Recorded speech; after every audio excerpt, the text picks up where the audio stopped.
Hello everyone, आप सभी का स्वागत है Bhuvan service centre official YouTube channel पर। भारतीय रेलवे की ओर से एक नई वैकेंसीज को जारी किया गया है। इंडियन रेलवे में जितने भी कैंडिडेट अपनी सेवा देना चाहते हैं वैसे एस्पिरेंट के लिए आवश्यक सूचना है। रेलवे रिक्वायरमेंट बोर्ड के माध्यम से विज्ञापन को जारी की गई है।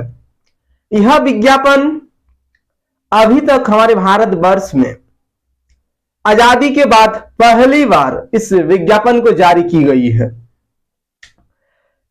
इसकी भर्ती प्रक्रिया किस प्रकार से होगी उससे संबंधित एस्पिरेंट को संपूर्ण जानकारी दी जाएगी। एस्पिरेंट लेक्चर में अंतिम रूप से बने रहेंगे। अगर एस्पिरेंट को भारतीय रेलवे में अपनी सेवा देना है तो अभी हम जिस पोस्ट से संबंधित बातचीत करेंगे एस्पिरेंट से, ये पोस्ट बिल्कुल नया वाला पोस्ट है। अभी तक आरआरबी के माध्यम से विभिन्न प्रकार के वैकेंसीज आई है, लेकिन अभी जिस वैकेंसी से संबंधित डिस्कशन किया जाएगा ये वैकेंसी कभी नहीं आई है। ये वैकेंसी पहली बार रेलवे रिक्वायरमेंट बोर्ड की ओर से जारी की गई है। क्या है पोस्ट, एजुकेशन क्वालिफिकेशन क्या चाहिए, एज क्राइटेरिया क्या चाहिए, अप्लाई प्रोसेस, फी स्ट्रक्चर, सभी पॉइंट पर डिटेल में बात किया जाएगा।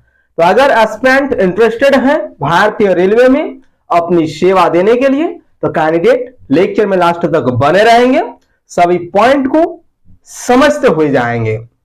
एक्सप्लेनेशन को हम स्टार्ट करते हैं।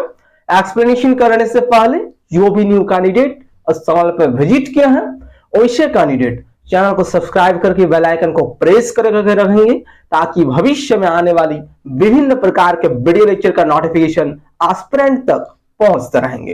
एक्सप्लेनेशन को कैंडिडेट ध्यान पूर्वक सुने। इंडियन रेलवे में कैंडिडेट अपनी सेवा देंगे, ठीक है, इसलिए पॉइंट पहले हम इंडियन रेलवे को मेंशन किए हैं। अप्लाई प्रोसेस से संबंधित सबसे पहले हम डिस्कशन कर रहे हैं इस वैकेंसीज पर। पोस्ट क्या है उसको भी हम डिटेल में एक्सप्लेनेशन करेंगे। सिर्फ कैंडिडेट धैर्य पूर्वक सुनते जाएं लेक्चर को, ठीक है।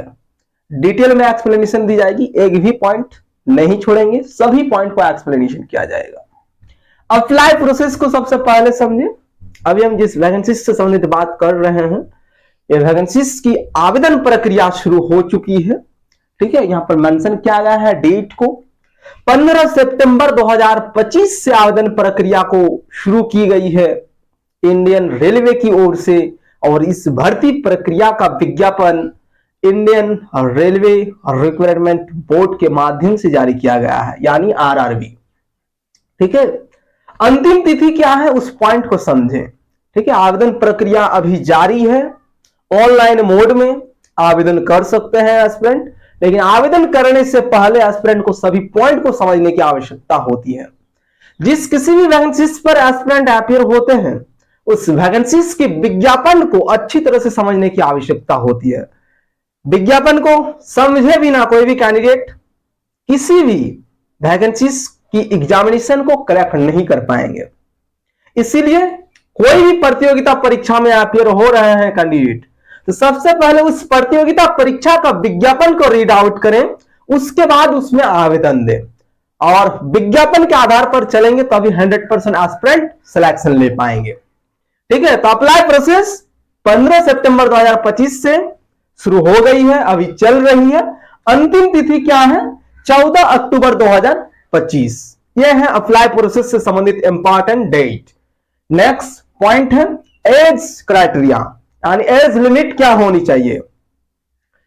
नॉर्मल कैंडिडेट यानी जो भी जनरल से बिलोंग करते हैं, ठीक है, यूआर यानी unreserved, OBC, SC, ST, all category female candidate, सभी कैंडिडेट के लिए न्यूनतम उम्र सीमा 20 साल रखी गई है इस विज्ञापन में। अधिकतम उम्र सीमा क्या है उसको समझने की आवश्यकता है।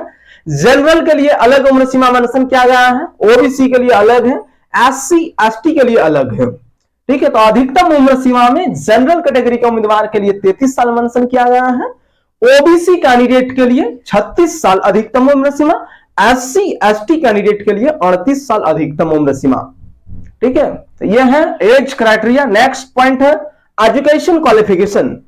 जो भी कैंडिडेट इस वैकेंसीज के तहत अपीयर होंगे उन सभी एस्पिरेंट के पास एजुकेशन क्वालिफिकेशन क्या होनी चाहिए?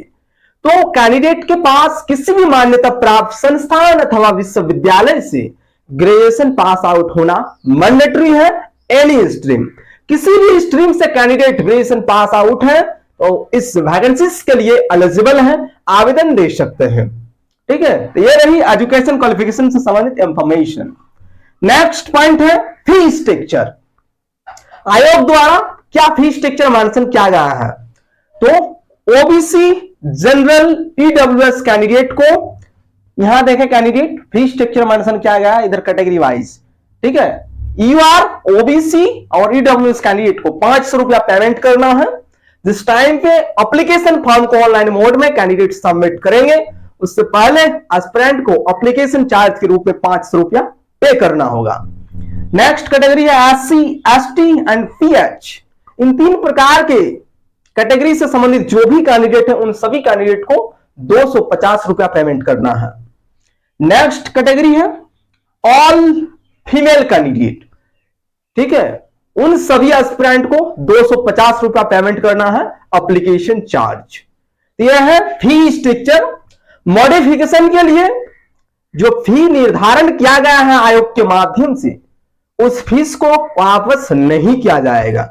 जो भी कैंडिडेट मॉडिफिकेशन करेंगे तो 250 रुपया आप सभी को देना पड़ेगा। इसलिए कैंडिडेट पहले सभी पॉइंट को समझ ले विज्ञापन की, उसके बाद आवेदन प्रक्रिया में अपीयर हो और कोई भी मिसमैच या फिर गलती ना करें।